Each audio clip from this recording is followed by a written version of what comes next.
À l'ère où on parle de l'autonomisation de la femme, à l'ère où les familles ont besoin de se battre doublement pour un mieux-être, elles ont besoin de personnes pour assurer leurs arrières, pour s'occuper de leur maison, pour prendre soin de leurs enfants. Elles ont besoin des aides à la maison. Ça peut être des ménagères, des nounous, ou toute personne qu'elles accueillent chez elles dans ce but-là. Des interrogations demeurent tout de même.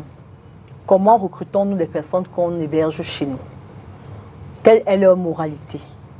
Comment devrons-nous les traiter? Faut-il leur imposer des limites? C'est à ces questions et à bien d'autres que nous essayerons de répondre tout au long de cette émission. Bonsoir à tous, bienvenue.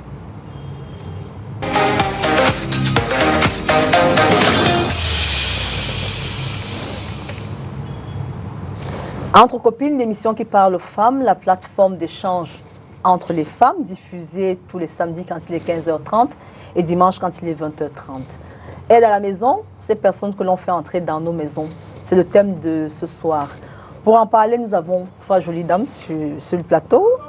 À ma gauche, on a Madame Annick André Akobé. Bonsoir Madame. Bonsoir Amy. Je suis heureuse de vous retrouver ce soir, particulièrement parce que vous étiez à la première de cette émission. La toute première édition, vous étiez là. J'ai été honorée. C'est moi qui vous dis merci parce que vous nous avez fait confiance dès la première émission, vous étiez là. Alors, il faut dire que vous êtes coach en développement, c'est bien cela. C'est ça. Vous êtes aussi auteur et pasteur. J'allais dire maman pasteur. Merci d'être là, bienvenue. Merci à tout le monde. Je pense qu'on va passer un très bon moment ce soir. Qu'est-ce que ça vous fait de revenir quand même ce soir après plus d'un an? C'est un plaisir. Pour nous, c'est toujours une perche qu'on nous tend pour partager nos expériences, pour parler de cœur à cœur à nos frères et sœurs. Je pense que ce qu'on dit aide. Et ça fait du bien, ça réconforte d'autres personnes, ça donne envie à d'autres personnes de se battre.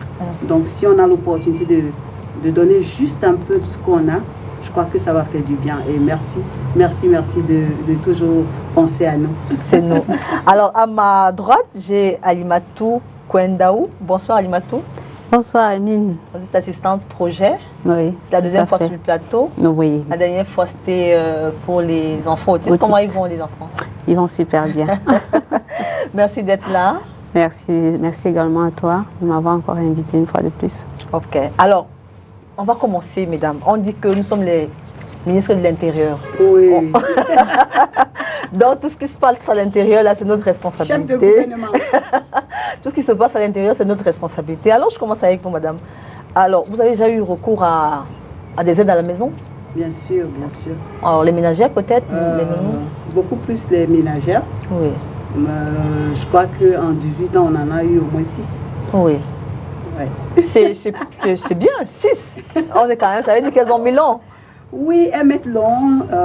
De façon générale, chaque fois que une ménagère passe, c'est pour des raisons bien précises. Voilà, soit elle part en mariage. Voilà, j'ai accompagné 3 en mariage. Il y a une qui est repartie à l'école et voilà une autre qui a pris une grossesse et devait accoucher, donc elle est repartie voilà, faire sa vie avec son bébé et tout ça.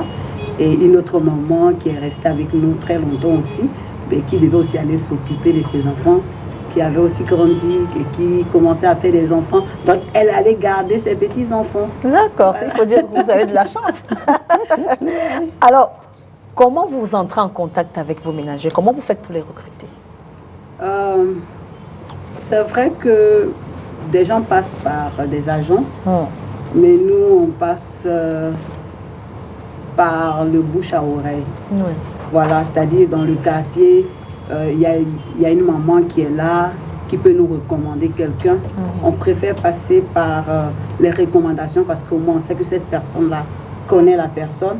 Et c'est plus facile pour nous de lui faire confiance. Donc, vous faites confiance à la personne qui vous recommande. Exactement. Que vous êtes supposé bien connaître. Bien connaître. Okay. Voilà, une maman du quartier, on lui dit, ben, tiens, on a besoin de quelqu'un. Et puis la personne nous fait cette recommandation-là.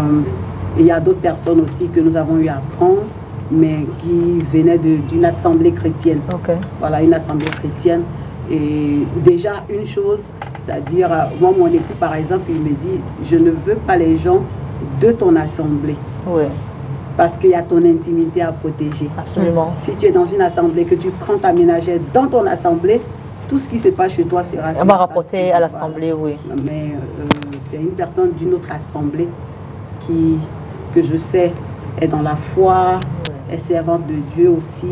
Et c'est plus intéressant de pouvoir faire confiance à quelqu'un qui a la crainte de Dieu. Parce que ça fait partie des critères de recrutement. Alors, je vais vous lancer sur ce cas parce que j'ai une expérience qui est différente. Quelqu'un qui venait de l'Assemblée et tout ça. Alors, Halima, dites-moi, comment vous recrutez vos femmes de ménage? Je veux également dire par bouche à oreille et des recommandations également. J'en ai eu, on va avoir 8, puisque j'avais des enfants assez délicats. Donc, ça m'amenait à changer peut-être un peu tout le temps parce qu'il y avait des aides qui ne s'en sortaient pas avec eux. Donc, j'étais obligée tout le temps de pouvoir changer. Comme des enfants autistes sont vraiment atypiques, ils sont assez compliqués, ils sont violents. Donc, il y a des moments où ils battaient sur des ménagères et puis elles s'en allaient. Donc, c'était très difficile pour moi de pouvoir trouver celle qui pouvait supporter, en fait, garder voilà, sur le long terme, en fait. Mais j'ai quand même eu la chance de pouvoir trouver des dames qui ont accepté de m'aider. Parce que c'était vraiment une aide pour moi. Parce que si elles venaient, elles acceptaient l'handicap et tout et tout. Et donc, moi, ça a été vraiment... j'ai eu des filles qui habitaient avec moi, des filles... bon, on appelait généralement les filles qui viennent de Bamenda. Bon, excusez-moi du thème, mais ce sont des filles vraiment très gentilles qui m'ont vraiment aidée sur le thème. Même avec... il y avait un problème au niveau de la langue, puisque je ne maîtrisais pas assez l'anglais, oui. Mais la plupart venaient des recommandations, parce que j'avais ma tante qui m'a recommandé celle qui venait de Bamenda. J'ai fait peut-être 4 à 5 ans avec elle. Elle m'a beaucoup soutenue, en fait. Donc, je pense que c'est sur recommandation et le bouche à oreille. Bon, je n'ai jamais contacté un cabinet, non. Agence. Non, une agence, non.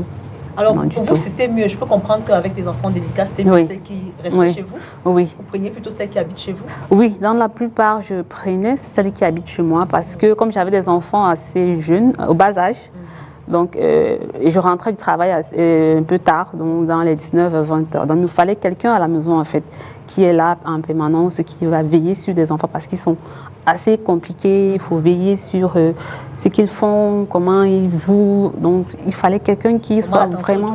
Voilà. Alors, madame, est-ce qu'il y a des préalables pour choisir une personne que vous ramenez chez vous, une ménagère par exemple? C'est quoi ce qui est le plus important? Tout part de ce que vous avez, vos principes de vie. Voilà, si vous êtes des serviteurs de Dieu, des enfants de Dieu, vous voulez aussi que ceux qui entrent chez vous soient des personnes qui ont la crainte de Dieu. Parce que vous voulez partager cette même foi-là. Imaginez que vous soyez peut-être chrétien et quelqu'un soit animiste et qui sait que c'est pas méchant. Voilà, chacun est libre de croire en ce qu'il veut croire. Mais si vous n'avez pas la même croyance, quand vous n'êtes pas là, qu'est-ce qui peut se passer? Voilà. Comment ça se fait, ces pratiques que peut-être tu ne maîtrises pas. Si la personne doit faire ses incantations ou ces trucs traditionnels, tu ne peux pas contrôler. Donc, on recherche des gens qui ont cette base vraiment de la chrétienté. Et ensuite, on regarde un peu d'où elle sort. D'où elle sort. C'est vrai que beaucoup de personnes pensent que le travail de ménagère, tout le monde peut faire. Non, tout le monde ne peut pas faire. C'est un métier. C'est un métier. Il y a des gens qui sont allés à l'école pour faire cela. Et il y a des gens qui sont formés. Il y a des gens qui ont eu à apprendre cela. Donc, ce n'est pas quelque chose que quand tu n'as pas de boulot, tu dis, bon, moi aussi, je ne vais pas être ménagère. Tu arrives, on doit tout apprendre. On doit t'apprendre comment faire la cuisine. On doit t'apprendre comment nettoyer. On doit t'apprendre comment laver. Mais finalement, c'est nous qui faisons le travail. Voilà, donc c'est un boulot à plein temps. Et donc, les gens qui doivent venir doivent avoir le minimum d'expérience. Voilà, qu'est-ce que tu sais faire? Est-ce que tu sais cuisiner? Est-ce que tu sais nettoyer, tu sais entretenir? Est-ce que tu es amour? Parce que c'est ça qu'on recherche en fait. Et on a la grâce quand même de sentir en nous la présence. Quand quelqu'un est là, tu peux sentir si cette personne peut matcher avec toi ou pas. Ça veut dire quoi? Ça veut dire que chez toi, ça doit être un hôtel de prière. Donc, quand tu as un hôtel de prière dans ta maison, c'est-à-dire quand tu es quelqu'un qui prie, quand tu es quelqu'un qui marche avec Dieu, quand quelqu'un entre, tu peux sentir rapidement si cette personne a pu rester ou pas. Alors là, c'est dans votre cas, vous qui êtes pasteur et qui avez cet esprit-là, qui peut discerner, qui peut Tout enfant de Dieu peut faire ça. Qui peut sentir. Mais prenons le cas d'une femme qui, elle n'est pas spécialement spirituelle et qui s'attache les services d'une ménagère. Est-ce qu'il y a des précautions particulières? Je pense qu'il y a des précautions particulières. Bon, moi, dans mon cas, puisque j'étais à la recherche, dans le besoin en fait. Donc, je n'ai pas mis tous les critères, dans les critères sur le plan religieux, sur le plan... Bon, moi, c'était beaucoup plus sur la moralité de la personne, l'amour pour l'enfant. Si je vois que l'enfant s'attache, elle est maternelle, oui. Parce que je recherchais là une personne qui pouvait accompagner et prendre soin des enfants quand je ne suis pas là. Donc, mes critères étaient beaucoup plus axés sur la protection des enfants. Enfin, oui. Donc, elle est maternelle, elle sait prendre soin de lui. Quand il pleure, il va falloir qu'elle le calme. Donc, quelqu'un assez patient, en fait. Oui. Je voulais une femme assez patiente. Donc, la patience. Oui, de la patience. Donc, je voulais quelqu'un d'assez patient parce que j'avais des enfants assez atypiques, donc qui n'étaient pas vraiment... qui n'allaient pas comme d'autres enfants. Donc, il fallait quelqu'un qui sait, qui comprend, en fait, qui a l'amour d'une mère, en fait. Oui, donc, c'est ça, donc, en fait, on mon va critère. dire que ça dépend du besoin de chacune, que chacune prend une ménagère en fonction de son besoin du moment. Non, à la base, il faut d'abord quelqu'un qui est honnête. Oui. Voilà, on cherche quelqu'un qui est disponible, quelqu'un qui est capable, est prêt à apprendre, quelqu'un qui s'est servi, quelqu'un qui est patient, quelqu'un qui respecte. C'est pourquoi on prend beaucoup plus des recommandations. Parce que quand vous allez en agence, vous ne savez pas d'où vient la personne. On peut vous dire, bon, voilà ce qu'elle a raconté, mais chacun est libre de raconter des histoires. On a trouvé des gens qui ont beaucoup menti, qui te donnent une version, et quand tu la mets chez toi, ben, après, c'est la magie. Ouais. Donc, si ce n'est pas seulement Dieu qui nous aide, c'est beaucoup de risques que nous prenons en faisant entrer les gens. C'est un peu comme les taxis, les motos. Bon, tu dois te déplacer, tu arrêtes la voiture. Le chauffeur, là, il a eu son permis où? Tu ne sais pas. Peut-être il n'a même pas. Mais tu fais confiance à Dieu, tu montes quand même. Est-ce qu'au-delà de la recommandation, Halima, est-ce que vous cherchez quand même à savoir d'où elle vient, sa famille? Oui, toujours. Parce que celle que j'avais, c'est ma tante qui me l'avait recommandée. Et c'était une fille qui avait travaillé chez elle. Oui. Et puis elle avait déménagé, elle avait voyagé, donc elle ne pouvait plus la voir. Donc elle me l'a recommandée en fait. Elle m'a dit que c'est une bonne fille, elle a fait 4 ans avec elle. Donc c'est une bonne fille, une fille de bonne famille. Et puis sa femme, en plus quand elle venait, même elle est venue avec sa mère. Oui, donc sa mère s'était portée garante, comme s'il y a un souci avec sa fille et tout et tout. Parce que son salaire allait même directement chez sa mère. Donc c'est son salaire que j'ai envoyé tout le temps à sa mère. Sa mère, elle m'est venue avec sa fille et puis elle me l'a confiée, quoi, oui. Donc elle était un peu comme une fille pour moi également. Donc c'est un enfant qu'on a adopté également à la maison. Et après ça, on l'a inscrit dans une école de coiffure puisqu'il fallait qu'elle fasse quelque chose, oui. Donc, on l'a adopté comme un enfant. Donc, je pense qu'on a peut-être fait 6 ans avec elle. Oui. Ouais. Alors, Madame Akobe, je veux savoir, qu'on soit chrétienne ou pas, qu'on ait l'esprit du discernement ou pas, quels sont quand même finalement les critères qu'une ménagère devrait avoir? Une ménagère elle doit savoir faire le travail pour lequel elle est en train de venir. Oui. On a besoin de quelqu'un qui a quand même le savoir-être. Le savoir-vivre, l'amour. C'est-à-dire que quelqu'un qui ne va pas dire « Ah, cette femme, elle dérange, elle me fatigue. Ah, c'est quoi même? Madame, allez-y, prendre votre sauce, c'est quoi ?»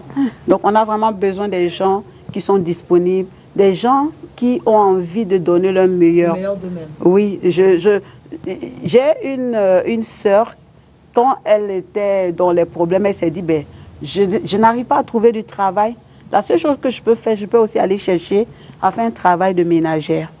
Et elle est partie chercher ce travail-là. Elle a frappé à une porte. La maîtresse de maison est sortie. Une jeune fille bien jolie là. Elle dit, madame, je veux travailler.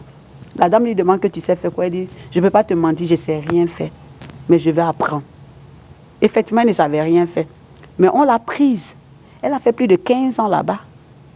15 ans. Et elle était fidèle. Vous voyez, donc, c'est-à-dire qu'il y a des dispositions. Quand tu vois la personne te parler, c'est-à-dire que ton cœur même entre en accord avec la personne et tu sens une certaine paix. Tu sais que tu peux lui laisser ta maison.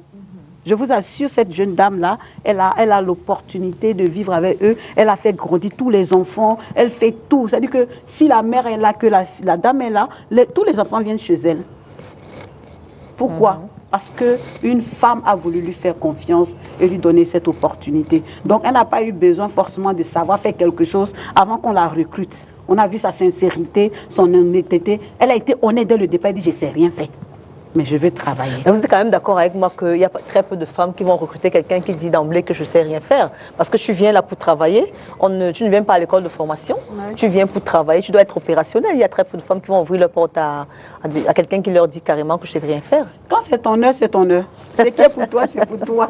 Je pense que c'était pour toi, c'était pour elle. Elle a pu le faire, mais le travail de ménagère, en fait, c'est ce que tu fais chez toi à domicile. Si chez toi, tu n'arrives même pas à balayer, c'est pas chez l'autre tu vas aller balayer. En fait, c'est ça. Et la plupart du temps, vous savez, des fois, qu'est-ce qu'on fait? Moi, par exemple, si quelqu'un vient chez moi, la première des choses aussi, on demande qu'elle nous donne sa pièce d'identité. Oui, qu'elle nous envoie une photocopie. Parce qu'il faut quand même qu'on sache que tu es un citoyen du pays. Oui, on va revenir dessus. Je vais vous demander, est-ce que finalement, être femme de ménage, par exemple, est-ce que c'est un métier? Est-ce que ce n'est pas un tremplin? Parce que beaucoup viennent en attendant d'avoir mieux. Est-ce que c'est réellement... Enfin, est-ce qu'elles considèrent ça comme étant un métier ou bien juste un tremplin? Non, il y a des cas, il y a des cas. Il y a des jeunes filles, par exemple, qui font ce travail pendant leurs vacances. Elles peuvent le faire peut-être pour 3 mois, pour 1 an, parce qu'elles ont besoin de moyens pour continuer les études. Oui. Donc, elles ont besoin de trouver de l'argent quelque part. Donc, elles le font parce qu'elles ont mis un stop dans les études. Et quand elles viennent, elles te disent que vraiment, voici ma situation. C'est pour ça que je parlais d'honnêteté.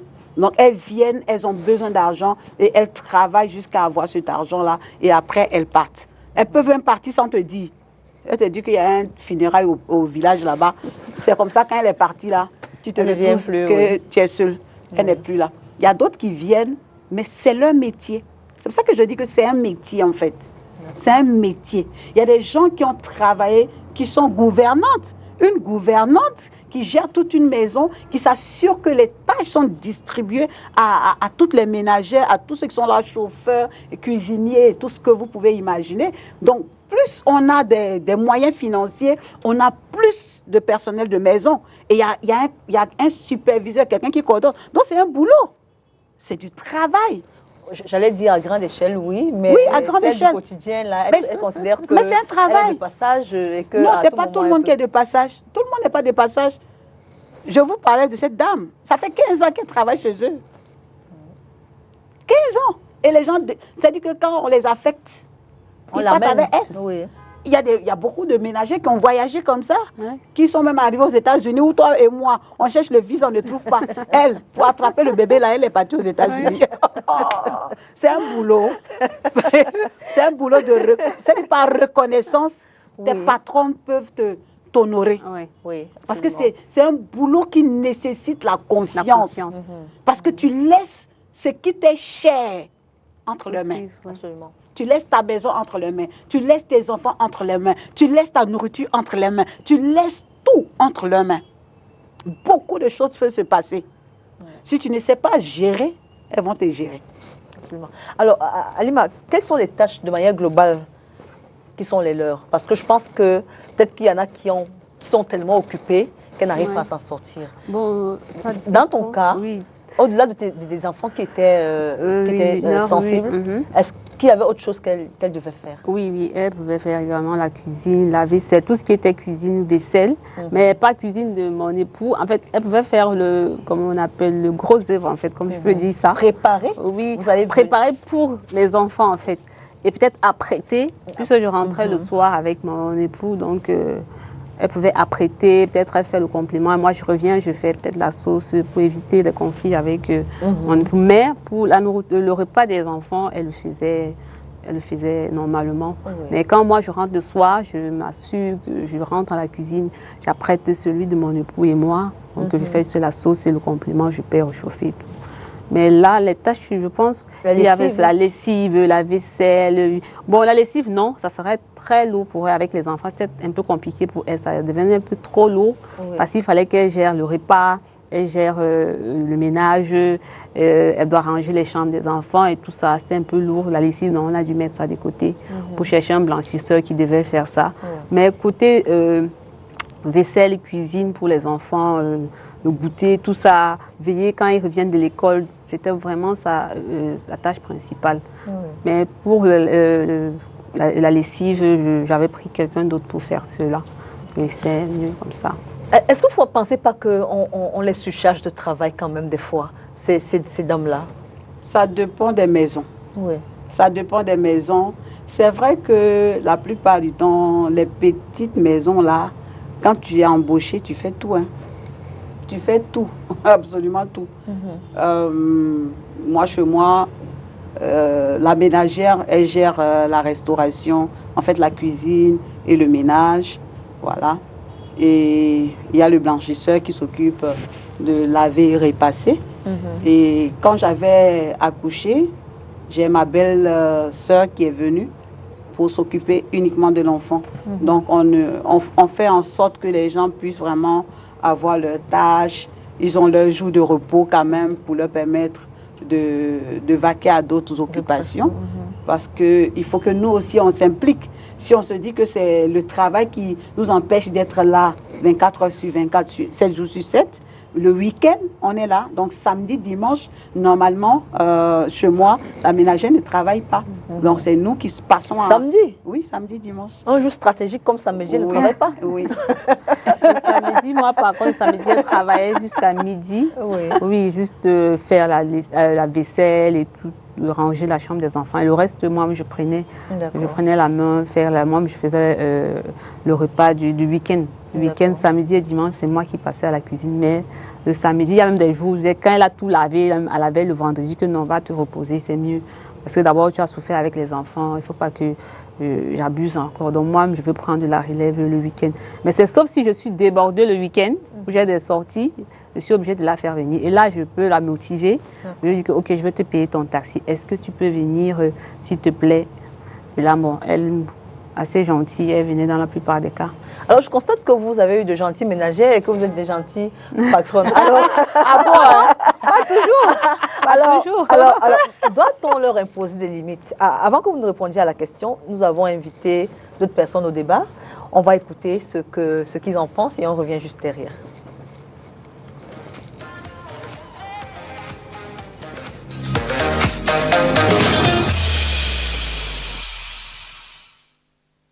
Si j'ai une femme de ménage à la maison, ce qu'elle ne doit pas faire, elle ne doit pas, si jamais il n'y a pas de porte de chambre, elle ne doit pas chercher à entrer dans la chambre.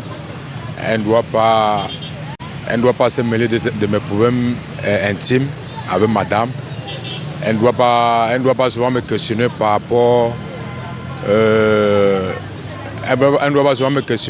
à ma vie privée, avec ma vie amoureuse alors.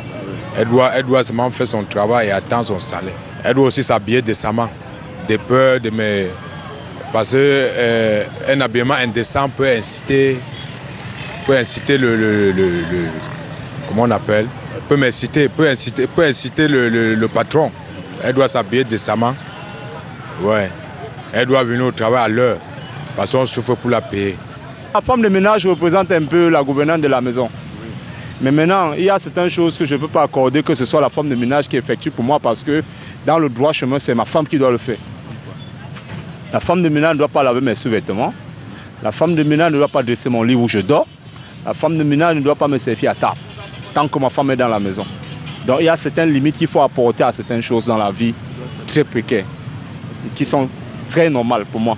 Parce que quand la femme de ménage commence déjà à faire certaines choses, elle est appelée à te séduire.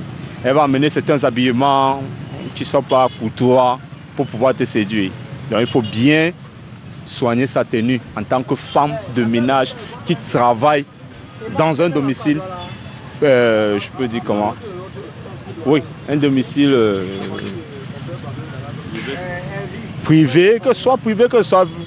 Peu importe le domicile de travail, mais dans un sens où tu trouves un couple il faut respecter certaines limites parce que par là viendra beaucoup de problèmes.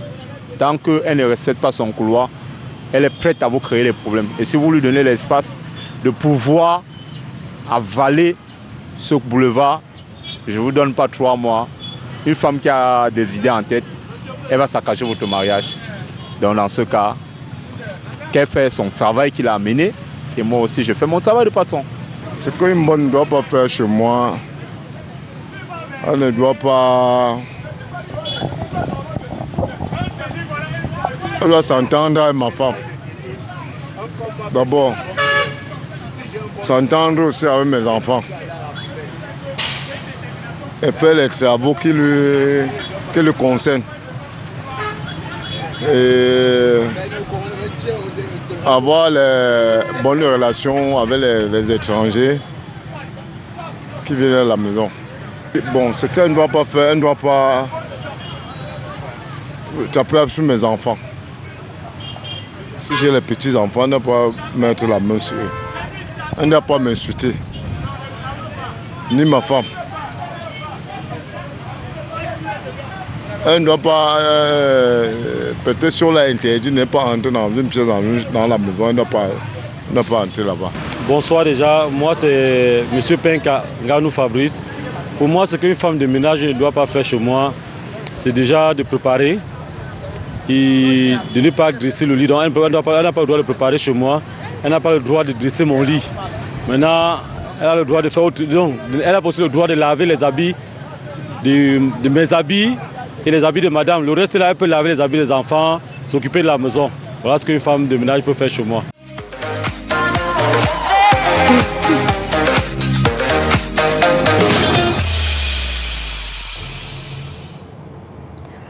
De retour sur ce plateau, si vous nous rejoignez à l'instant, vous faites très très bien, vous regardez Entre Copines. Et Entre Copines aujourd'hui, on parle de ces personnes-là qu'on fait rentrer chez nous, des femmes de ménage, des nounous.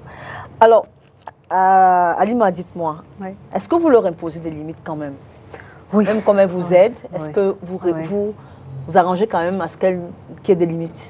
Oui, il y a des limites, ça c'est sûr. Surtout, ne pas entrer dans ma chambre, parce que ma chambre est privée, c'est ma chambre et celle de mon mari. Sauf si je l'envoie peut-être récupérer quelque chose. Oui, donc ne pas entrer, ça c'est interdit. Ah oui. Et aussi, on peut dire battre sur mes enfants. Oui. Là, il ne faut même s'il y a cette, comment on appelle ça, cette entente entre elle et moi, bien cette familiarité, qu'elle n'essaye pas. Mais alors, je t'arrête sur ce point-là. Oui. Puisque la responsabilité quand même d'éducation des Oui. enfants, elle assure le relais, est-ce qu'elle ne peut pas corriger? Je ne préfère pas en fait. Ok. Je ne préfère pas. Elle peut punir, mais pas corriger. Parce que peut-être en allant corriger, elle peut blesser l'enfant, ou bien elle peut faire une faute et puis l'enfant tombe, comme j'ai des enfants compliqués, et puis quelque chose, un accident peut arriver. Elle peut punir, peut-être dire, bon, va au coin de la maison, ou bien mets la main sur la tête, oui, elle peut le faire. Mais aller déjà à poser la main sur l'enfant, non. C'est vraiment, c'est compliqué, parce que moi-même, entre parenthèses, je ne préfère pas. En fait, moi-même, je ne le fais pas tout le temps. Je le fais quand même, mais je ne le fais pas tout le temps. De voir quelqu'un d'autre poser la main sur tes enfants, c'est vraiment autre chose, c'est compliqué. Donc, ces limites-là, ne pas mettre la main sur les enfants. Les voisins également, le voisinage, voilà, interdit aussi. Il ne faut pas aller chez les voisins, commencer à raconter des choses. Parce que là, c'est elle qui va sortir avec votre vie privée dans le voisinage. Elle va raconter des choses et tout ça, quoi. Pas de visite. Il n'y aura pas de visite de sa famille chez moi également. Si elle veut rendre visite, en fait, si quelqu'un veut la contacter ou bien la voir, il va elle va sortir et puis elle va attendre la personne à l'extérieur de la maison, oui. Elle ne ramène pas les gens, Elle ne ramène pas, non. Elle ne ramène pas les gens chez moi. Et par rapport à votre mari, c'est quoi le rapport entre votre femme de ménage, par exemple, et votre mari? Oui, c'est vrai que peut-être au niveau de la paye, ça peut arriver qu'elle ait un souci mais elle va d'abord passer par moi pour la plupart des choses. Si elle a un besoin, elle me dit, bon, Tata, la plupart m'appellent Tata, est-ce que j'ai besoin d'un préscolaire? Est-ce que tu peux me faire donner même 4 mois de salaire pour que je puisse gérer la rentrée et tout et tout. Bon, moi, j'essaie de voir avec mon époux et lui dire, ok, elle a besoin, est-ce qu'on peut lui faire un avance sur peut-être sur 3 mois de salaire pour qu'elle puisse gérer la rentrée de ses enfants? Peut-être elle a eu deuil. Donc, la plupart des choses passent par moi. Avec mon époux, non, c'est assez compliqué. Oui. C'est vrai qu'il n'y a pas de relation, je préfère ne pas en fait. J'ai eu quand même une ménagère qui a eu des affrontements, en fait, des petites confrontations, pas de confrontation, mais des petits accrochages en fait, parce qu'il y avait trop de familiarité. Oui. Bon, c'est vrai qu'elle était très jolie. Bon, je l'ai pris comme une petite fille. Jolie chez vous? Bon, je l'ai prise comme une fille. Les petites filles, plus j'étais dans le besoin, j'avais besoin d'une fille qui devait rester à la maison. J'étais tellement dans le besoin. Vous avez pris la première qui était là? J'ai dit, ok, je vais d'abord la prendre en attendant de trouver. Ah ben là, c'était une grave erreur. C'était une erreur là. Quand elle a commencé à me sortir des cartouches, là, je ne comprenais plus rien. Elle me portait on appelle le collant là, transparent carrément, avec un string tout rouge. Elle passe avec un petit devant. Votre époux? Devant. Je suis là, elle n'a même pas pitié, elle n'a même pas de respect en fait. Oui. Elle passe là devant moi. Je dis, mais attends, je suis en train de rêver ou quoi? Je m'en vais à la cuisine, mon époux, il me regarde seulement. Moi, je le regarde, il me dit, tu vois, non, il ne parle pas. Il dit, ok, il ne parle pas. Moi, je reste tranquille. Première fois, je lui dis, j'ai fait un avertissement, je dis, ma chérie, s'il te plaît, tes vêtements indécents là, s'il te plaît, je vais acheter des habits pour toi. Quand tu es à la maison, tu mets ces petites robes. Tu es une jeune fille, je ne comprends pas pourquoi tu t'obstines à mettre des tenues indécentes comme ça. Elle me dit, ouais, Tata, j'ai compris. Quand je sors, je m'en vais au travail. Elle va au marché faire les courses et tout et tout. C'est où elle s'habille, elle met les petites culottes et tout et tout. C'est quand je reviens, le gardien me dit que madame, votre fille ici, elle met trop des habits indécents. Je ne sais pas où vous l'avez prise où. C'est très compliqué. Et quand je reviens, elle me dit non. Donc elle cachait les vêtements là. Oui. Quand je suis là, elle met les cabas. Le jour où je ne suis pas là, j'avais une cousine qui était arrivée. J'avais voyagé, j'ai laissé ma cousine. Elle était venue faire un stage. Elle aussi, elle jouait, elle allait à un stage le samedi, elle n'allait pas en stage, donc elle restait à la maison. Elle me dit, waouh, elle m'a appelé, maman, pardon, fais partie de cette fille. Parce que je pense que quand tu es là, elle met les habits décents, les cabas, les robes que tu avais achetées, elle met ça. Mais quand tu n'es pas là, viens la voir. Elle a filmé, la go était chez moi à mini culotte matelot. Moi, sur les matelots, on appelle ça matelot. En temps, mon mari était là. Et j'ai commencé à voir quelques gestes. Oui. Il a commencé à l'appeler par on l'appelait Dodo, un truc là. J'ai dit, attends, comme les enfants l'appelaient, lui aussi a commencé à l'appeler comme ça.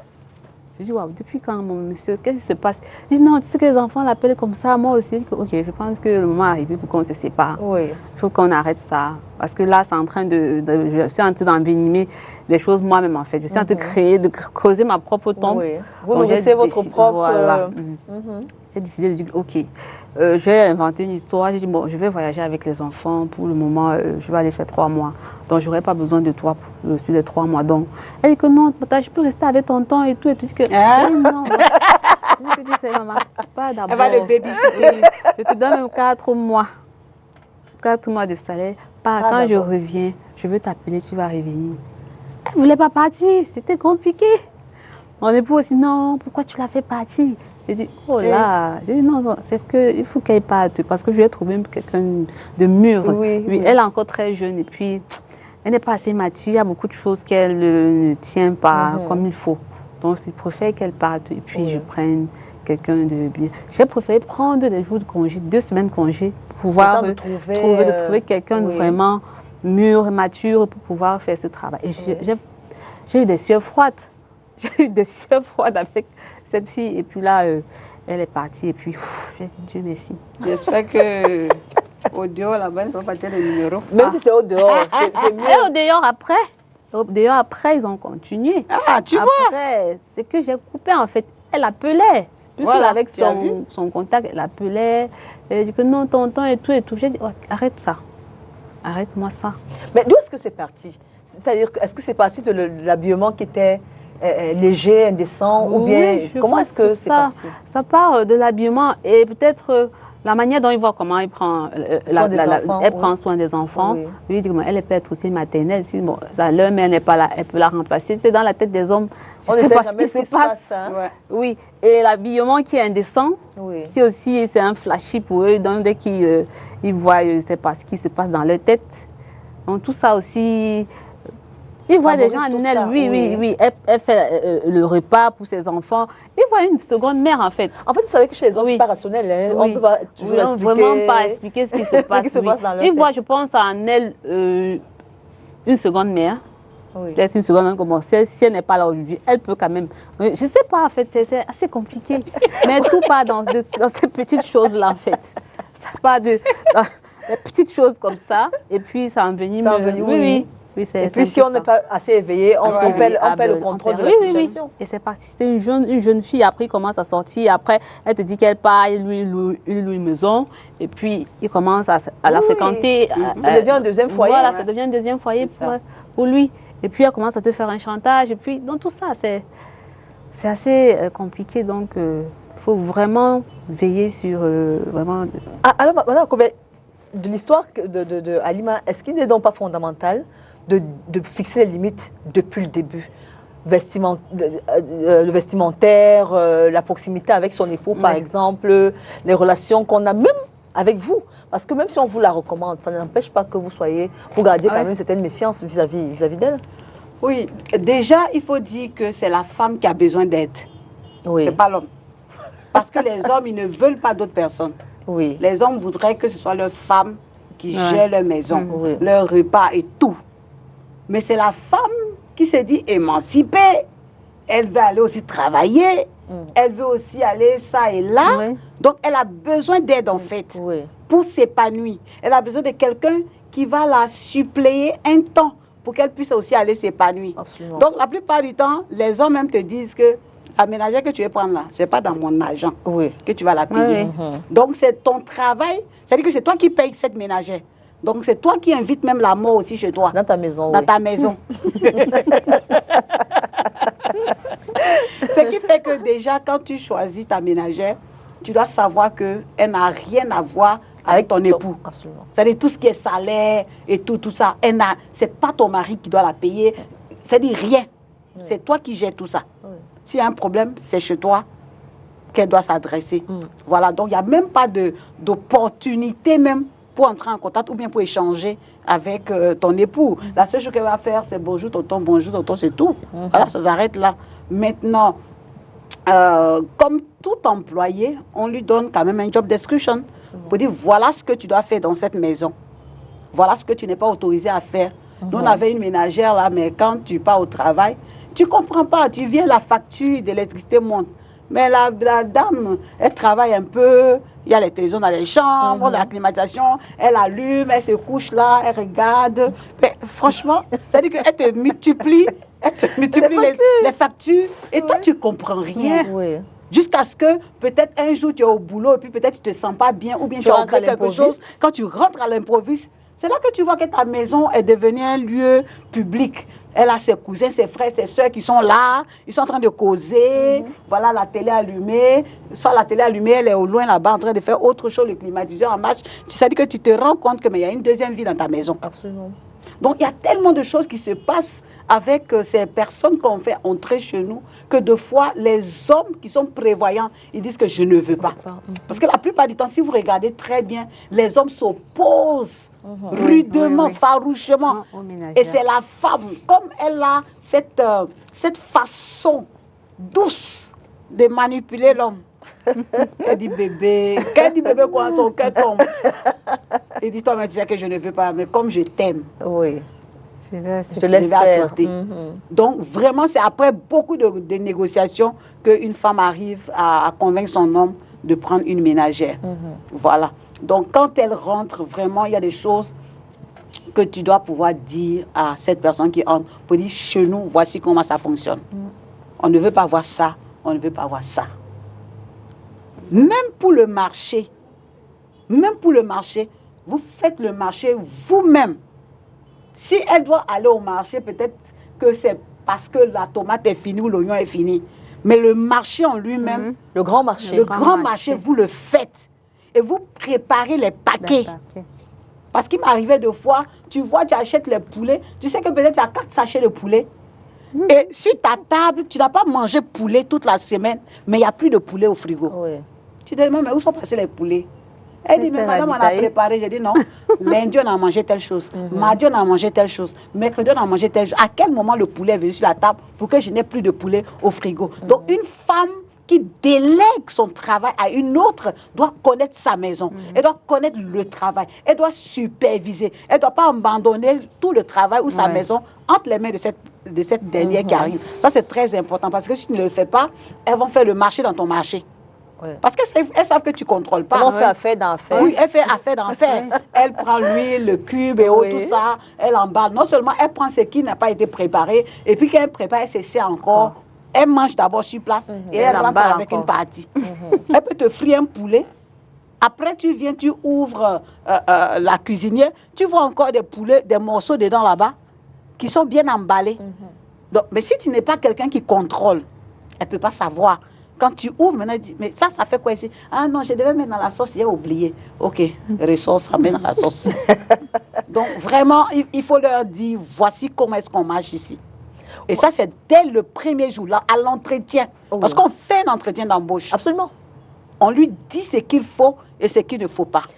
Je voudrais qu'on reste un peu sur le rapport avec les époux. Parce que de plus en plus, on entend les ménagères qui ont des relations avec des époux, qui deviennent des maîtresses des époux. Comment on fait pour gérer cette situation?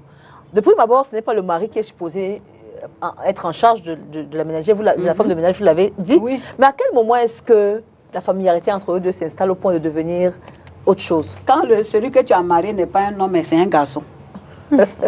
Moi, je pense que c'est ça la conclusion. Oui. C'est-à-dire qu'un homme qui se respecte ne va pas descendre sa culotte devant une fille qui est venue vous servir. Absolument. Les hommes qui descendent leur culotte, c'est des bandits. C'est-à-dire que toi-même, tu sais que ton mari, c'est un bandit. Toi-même, ça ne te laisse pas. Et tu envoies maintenant la provision dans la maison. Ah, il va te faire ça dur.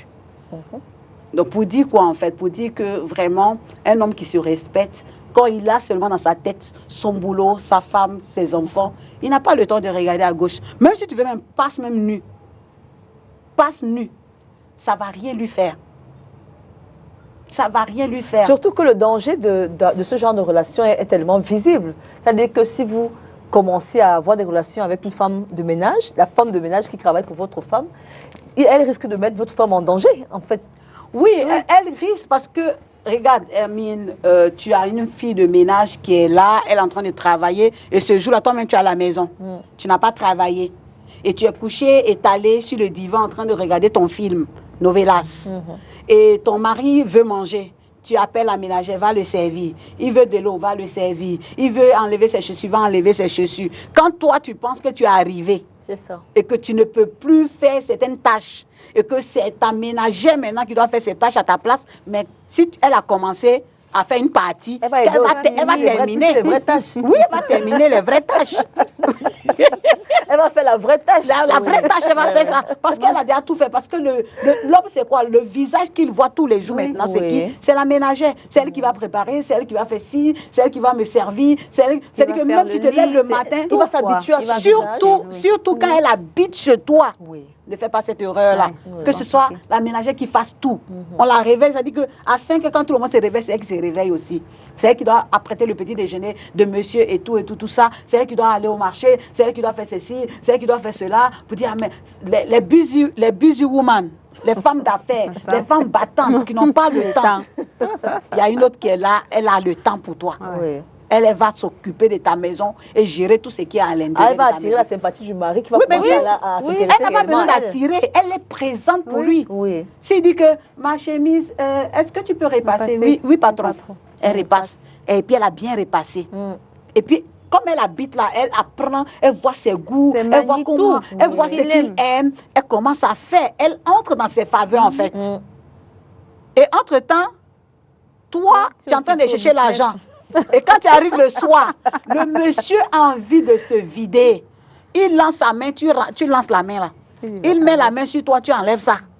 Il veut te faire un bisou, tu dis que je suis fatiguée. Ah, nous deux, on était au travail. Nous deux, on est rentrés fatigués, pardon. Ah, pardon, laisse-moi dormir. Laisse-moi dormir une fois. Laisse-moi dormir 2 fois. Laisse-moi dormir 3 fois à juger. La 4e fois, tu vas lire le...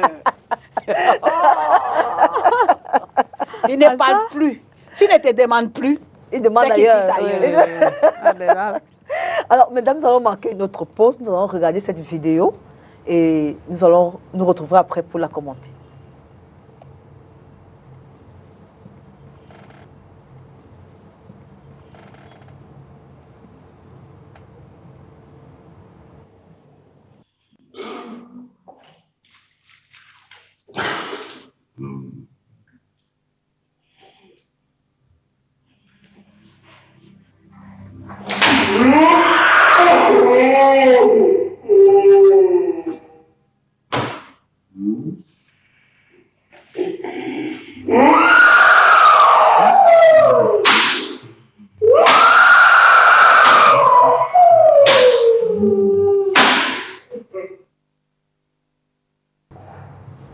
Si vous nous rejoignez à l'instant, merci d'être là. Vous regardez Entre Copines, cette émission, cette plateforme d'échange entre les femmes. Alors, Halima, les images sont assez fortes. Ah ouais.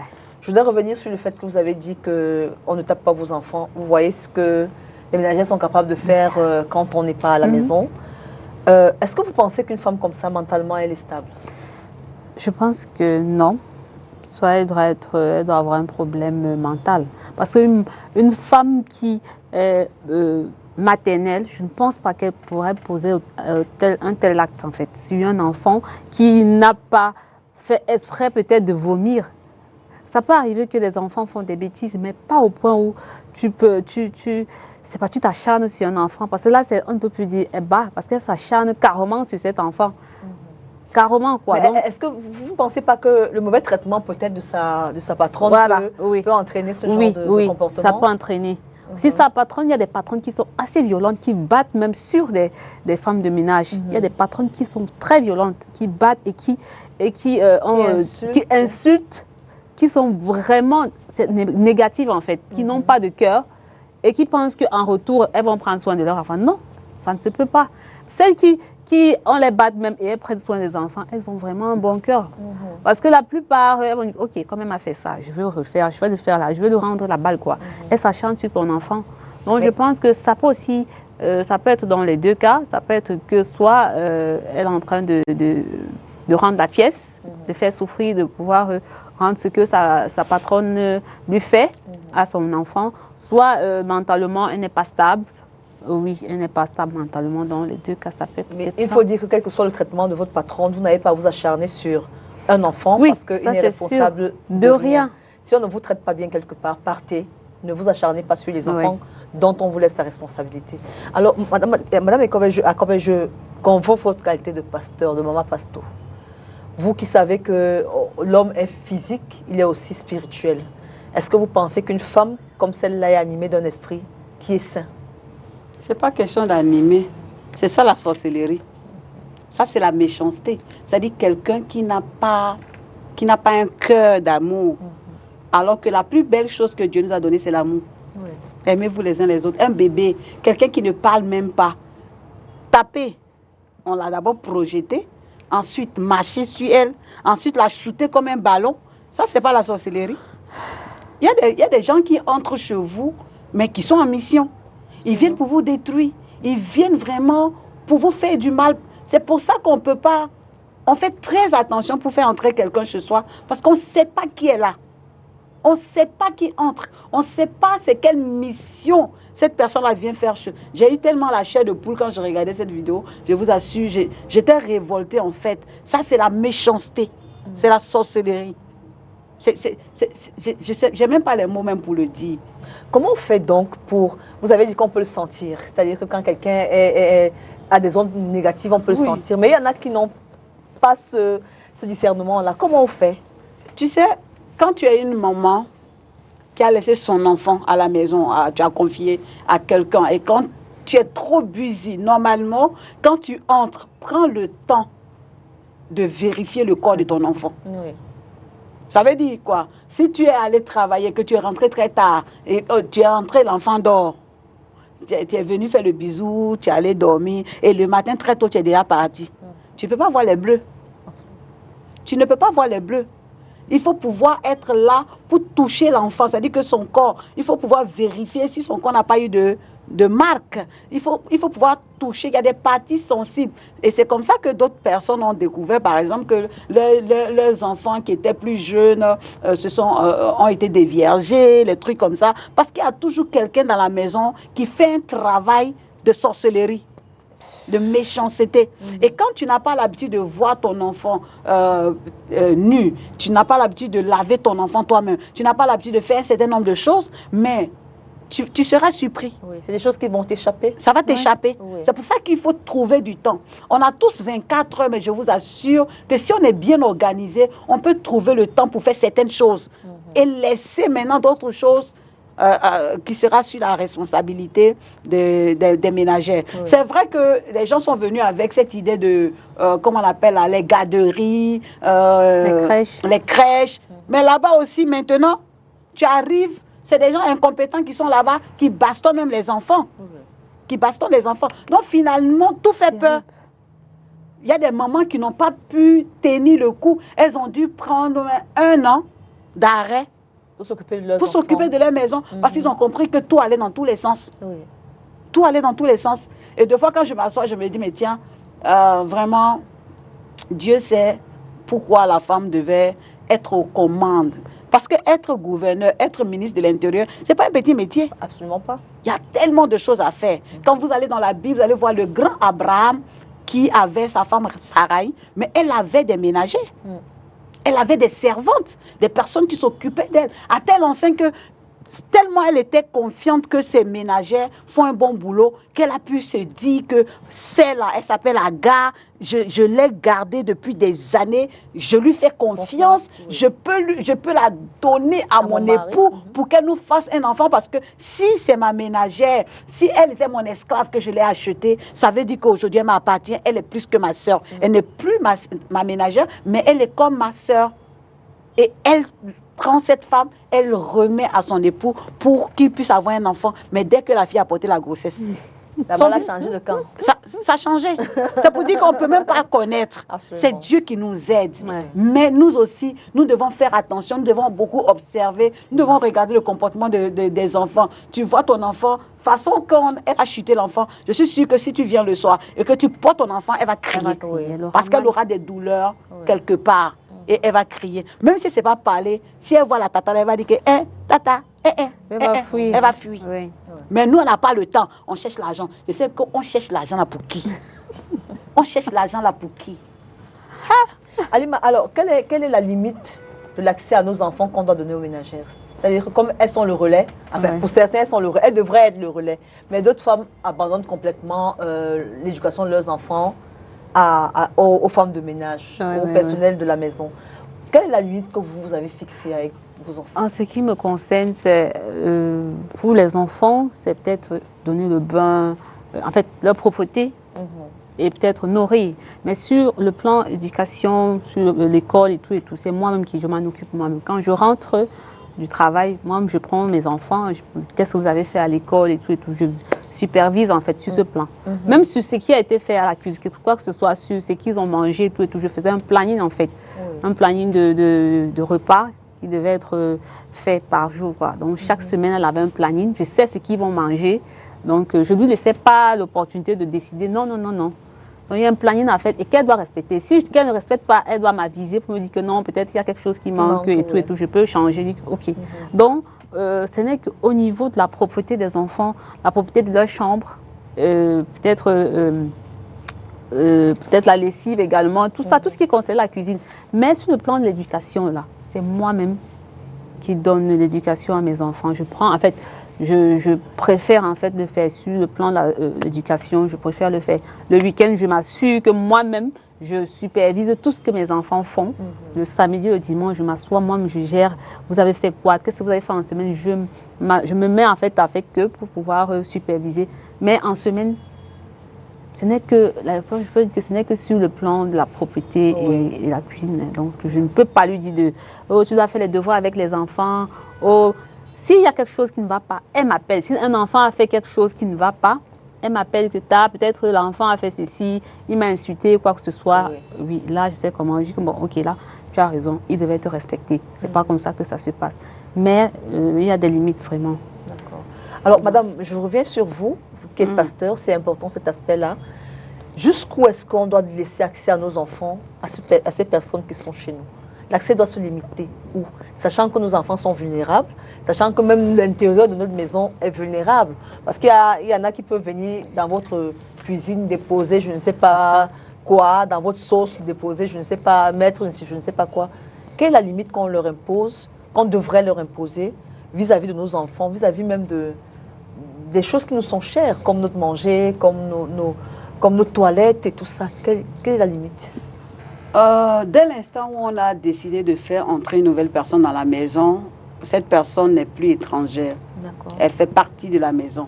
Vous voyez, nous, on a grandi dans un système où la ménagère, c'était pas forcément une ménagère, c'était une cousine, c'était la fille d'un oncle, d'une tante qui n'avait pas forcément beaucoup de moyens et qui était peut-être quelque part au village, qu'on allait chercher et puis on te dit, bon voilà, je la fais venir en ville, elle reste avec moi, à partir de telle période, je vais pouvoir la mettre à l'école ou lui permettre de faire une formation. En fait, on te la confie carrément. Elle devient ton enfant. Et quand tu l'as, vraiment, il n'y a pas de différence en fait. Vous vivez tous comme frères et sœurs. C'est comme ça qu'avant, on vivait, nous, beaucoup plus chez nous. Donc, quand vous arrivez dans une maison, il est difficile de savoir qui est ménagère. Absolument. On est tous mélangés. On vit tous, parce qu'on mange les mêmes choses et autres. Ça évite les empoisonnements, ça évite beaucoup de choses. Les frustrations. Parce que tout le monde est au même niveau. Si on envoie un gâteau, c'est tout le monde qui partage le gâteau, on mange. Ça évite vraiment. Moi, je crois que... on a souvent cette habitude de dire la tradition humaine ou bien ancienne comportait des valeurs qui préservaient vraiment nos vies. Mais aujourd'hui, on prend quelqu'un, on ne sait même pas d'où elle sort, on ne connaît pas son nom de famille, on ne va pas voir ses parents, on ne sait même pas où elle habite, elle vient chez nous. Et moi, je connais une amie comme ça qui a fait venir un homme parce qu'elle a dit que les hommes travaillent bien. Il y a des hommes de ménage aussi. Absolument. On est en train de parler des filles de ménage, mais il y a des hommes de ménage. Elle avait pris un homme de ménage. Le gars faisait un travail magnifique, excellent. Il est propre, il est ceci, il est cela. Il a mis la pauvre dame en confiance pendant des mois et des mois. Un jour, elle allait au travail, elle revient, sa maison était vide. Il a pillé toute la maison. Donc, tellement de choses se passent. C'est pour ça qu'on préfère des gens qu'on connaît. Et quand quelque chose arrive, on peut aller pour voir ses parents, pour dire voilà ce qui s'est passé. Et ça devient un problème de famille et on règle cela en famille. Donc, quand tu as quelqu'un que tu fais entrer chez toi, qu'est-ce que cette personne-là doit faire avec tes enfants? L'enfant est à l'image des parents. Quand les parents sont bien éduqués, je vous assure, l'enfant est bien éduqué. L'enfant saura respecter la ménagère. Parce qu'un petit décalage de phrases peut amener celle-là à le tuer. Elle te tue ton enfant. Parce que l'enfant lui a dit des mots qui l'ont choqué. Elle ne va pas attendre que tu viennes. C'est pourquoi nous-mêmes, on doit faire un travail sur nos enfants. On doit les éduquer, on doit leur donner de savoir comment s'adresser à des personnes âgées, comment est-ce qu'ils doivent se comporter. Voici, c'est elle, c'est ta tata, tu lui dois respect, tu dois ceci et cela, ainsi de suite, ainsi de suite. Et à la dame, tu lui dis, voilà là où tu dois pouvoir faire et ce que tu ne peux pas faire. Moi, chez moi, par exemple, mes enfants, il y a 10 ans entre chaque enfant. D'accord. Okay. De différence. De différence. Oui. Donc, je suis un éléphant et j'accouche comme l'éléphant. Donc, chaque 10 ans, j'accouche. Alors, quand la ménagère arrive chez moi et que tu lui donnes ses tâches, elle regarde les enfants, elle voit que les enfants sont grands et elle veut que les enfants viennent l'aider à travailler. C'est une bonne chose, c'est pas mauvais. Mais je lui ai dit, tu sais, mes enfants ne sont pas fainéantes. Elles ne sont pas paresseuses. Si on a pris une ménagère, c'est parce qu'elles sont toutes à l'université. Elles n'ont pas le temps. Des fois, tu montes à l'université, que nous, on connaît là. Tu montes à l'université, tu descends même des fois à 22 heures. Elles n'ont pas le temps. C'est pas qu'elles ne savent pas nettoyer, c'est pas qu'elles ne savent pas préparer. Tout ça, nous, on a pris soin de leur montrer ça. Ouais. Donc, quand on prend quelqu'un, c'est que c'est vraiment urgent et nécessaire pour nous et utile. Donc, n'attends pas qu'elles viennent partager le travail avec toi. Sinon, on n'allait pas te prendre. Surtout que tu es payé pour ça. Tu es payé pour ça. Mais, je t'en prie, ne regarde. Et ça, c'est le premier jour que je leur ai dit ça. Je sais que mes enfants sont déjà grands. C'est le garçon qui est petit qu'il faut venir le chercher pour l'amener à l'école et tout ça. Mais même ça, la bonne dame, elle amène d'abord ses petits-enfants et ses enfants à l'école. Avant de venir chercher mon fils, il est déjà l'heure. Moi, je suis obligée de courir. Franchement, vous voyez, c'est pas évident. Mais à la fin, elle va demander l'argent. Oui. Elle est pressée Elle est pressée. Donc, il y a trop de choses. C'est pas facile. Mais on gère parce qu'on est des humains et on veut éviter que par notre réaction, elle puisse faire du mal aux enfants. Absolument. Ouais. Alors, mesdames, on arrive au thème de cette émission. Alors, est-ce que vous avez un mot pour ces dames pour les ministres de l'Intérieur, qui font entrer les gens sans être exigeantes, sans être regardantes? Ce que je peux dire à mes chères sœurs, c'est de savoir que les gens qui entrent, ils viennent avec un esprit. C'est-à-dire, ils sont corps, âme et esprit comme nous. Et ils peuvent avoir des intentions, ils peuvent venir sous couvert pour une mission particulière. C'est pourquoi nous, on doit être des femmes de prière. C'est ça, la femme, c'est son rôle. On dit, elle aide, elle soutient, elle garde, elle protège, elle bâtit. Donc, elle doit pouvoir bâtir sa maison, elle doit pouvoir élever des hôtels de prière, elle doit faire de sa maison un cocon d'amour. C'est-à-dire que quand tu entres là-bas, quand toi-même tu sais que tu es du diable, tu ne peux pas résister 24 heures. Toi-même, tu plies tes barrages, tu te dis, ah, tante, vraiment, je voulais rester, mais il y a un truc au village, on m'a appelé. Quand elle court comme ça, c'est qu'elle était en mission, mais elle a vu le feu partout dans la maison, elle ne peut pas rester. Donc, vraiment, soyez des femmes de prière, chères sœurs. Contrôlez votre maison, supervisez et donnez l'éducation qu'il faut à vos enfants. Prenez soin de ce qui est cher, votre époux. Tu l'as pas marié pour le mettre dans la main de l'autre, sinon elle va bien s'en occuper et tu auras tes yeux pour pleurer. Merci madame. Alors Alima, un mot, un conseil pour cette femme-là? Oui, donc être une femme sage. Ouais. Être une femme sage pour pouvoir mieux bâtir son foyer, parce que c'est à partir de ça, une femme en prière toujours, parce qu'avec beaucoup de prières, Dieu te montre des personnes de bonne moralité que tu vas intégrer dans ton foyer. Donc, quand on est une femme sage, une femme de prière, une femme de Dieu, donc je pense qu'on a tout en fait. On a tout. Dieu va nous ouvrir les portes de pouvoir nous donner les bonnes personnes en fait, qui pourront nous aider à mieux faire grandir nos enfants et à mieux également nous aider dans notre foyer. Merci beaucoup, mesdames, messieurs. Merci de nous avoir suivis. Aide à la maison, ça veut dire quelqu'un qui vous soutient. Ce n'est pas celui à qui vous déposez, entre les mains de qui vous déposez tout ce que vous avez à faire. Elle est là pour vous aider. C'est peut-être parce que nous leur donnons toutes les responsabilités qui sont les nôtres qu'elles finissent par trop en faire, qu'elles finissent par être à l'aise. Supervisez votre maison, c'est votre responsabilité. Occupez-vous de vos enfants, c'est votre responsabilité. Prenez soin de votre mari, c'est votre responsabilité. Retrouvons-nous la semaine prochaine, s'il plaît à Dieu. Au revoir.